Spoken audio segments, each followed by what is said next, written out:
देखिए हर खबर यहीं पर, सब्सक्राइब कीजिए TV9 भारतवर्ष। अखिलेश प्रताप सिंह, मुझे ये बताइए कि बार बार आप लोग ये कह रहे हैं कि ये जो एनकाउंटर है, ये एनकाउंटर आपके तमाम नेता कह रहे हैं एनकाउंटर फर्जी है।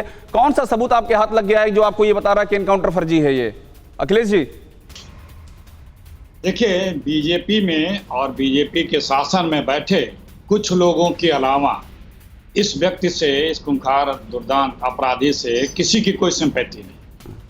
ऐसे अपराधियों का अंत मौत ही होता है, लेकिन वो विधिक प्रक्रिया से हो, क्योंकि हम लोग लोकतांत्रिक व्यवस्था में जीते हैं।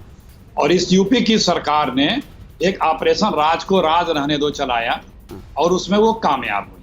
आपने जो अभी बताया, मैं सिर्फ आज की बात आपका ले रहा हूँ। 15 देशों का वो दौरा करता है 3 सालों में। तमाम एजेंसियां हैं जो विदेश जाने वालों को मॉनिटर करती हैं, वो सोई हुई थी। वो विदेशों में पैसा लगाता, आप बता रहे हैं। वो तमाम डॉन से मिलता है, उसके लिंक है। यहाँ भी तमाम लोगों से, राजनीतिकों से लिंक है। यही तो कहा जा रहा है कि यही कारण था जिससे उसको राज को दफन कर दिया गया। और ये राज, अगर ये राजदार बचे रहेंगे, उसके मददगार बचे रहेंगे, तो पता नहीं कितने विकास दुबे को और पैदा कर देंगे। ठीक है अखिलेश जी, एक सेकंड बोलिए। इस चीज को अंत तक पहुंचाने के लिए कांग्रेस पार्टी की जो मांग है कि वो सुप्रीम कोर्ट से इसकी पूरी विवेचना कराई जाए, क्योंकि अब अंतरराज्यीय नहीं, अंतरराष्ट्रीय भी लिंक हैं। और इसका जांच सिर्फ सुप्रीम कोर्ट के निगरानी में ही। अखिलेश जी मुझे 2 बातें बता दीजिए। अखिलेश जी 2 बातें बता दीजिए। आप बार बार ये कह रहे हैं कि इसके लिंक बीजेपी से हैं, उसके लिंक बीजेपी ने मार दिया, राज को दबा दिया। आप जो बार बार ये सवाल कर रहे हैं, बीजेपी की सरकार यूपी में 2017 से आई है। ये अपराधी एक दिन का अपराधी नहीं है। इतने सालों से आखिरकार यूपी में क्या हो रहा था? समाजवादी पार्टी की सरकार रही, बीएसपी की सरकार रही, आप लोग कांग्रेस जो है समाजवादी पार्टी के साथ में गलबैयां करती रही। तो आप लोग इतने साल क्या कर रहे थे? मार दिया गया तो आप कह रहे हैं फेक एनकाउंटर है। इतने साल आप लोग और आपके तमाम साथी सत्ता में रहे, तो वो लोग क्या कर रहे थे फिर? ये बड़ा कमजोर दलील होता है अपने बचाव के पक्ष में जो आप प्रस्तुत कर रहे हैं। 3 सालों से यूपी में बीजेपी की सरकार है और आप देखें किस तरह से बीजेपी की सरकार, सत्ता और प्रशासन उसके चरणों में लेटा हुआ था।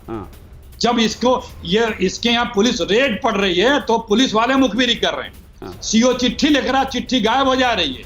एसएसपी उसके पेरोल पे बड़ा बैठा है, उसके बाद भी सारा मशीनरी उसी के पक्ष में दिख रही है।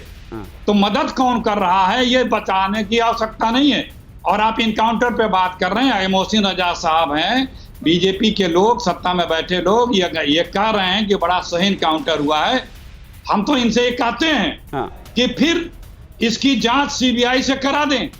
ये खुद प्रस्तुत कर दें कैसे। लेकिन अखिलेश जी सीबीआई, अखिलेश जी बस माफ कीजिएगा अखिलेश जी, आपको रोकना नहीं चाहता हूं, लेकिन अभी आप सीबीआई जांच की बात कर रहे हैं। राफेल के मामले में सीबीआई पे यकीन नहीं है, राफेल के मामले में सुप्रीम कोर्ट पर यकीन नहीं है। यहां सीबीआई से भी जांच करा दो, यहां सुप्रीम कोर्ट से भी जांच करा दो। अखिलेश जी अखिलेश जी फिर आप अखिलेश जी कुतर्क क्यों? आपसे सहमत ना हो तो कुतर्क हो गया, आपसे सहमत ना हो तो कुतर्क हो गया। आप सुनिए, मैं अगर कुछ कह रहा हूं तो उसको साबित करूंगा कि आपका कुतर्क कैसे है।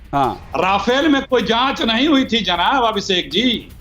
आप तो खोजी पत्रकार हैं, बड़े पत्रकार हैं। राफेल में कोई जांच नहीं हुई थी और बिना जांच के कोर्ट ने भी यही कहा था। जांच करवा लेना, जांच करवा ले।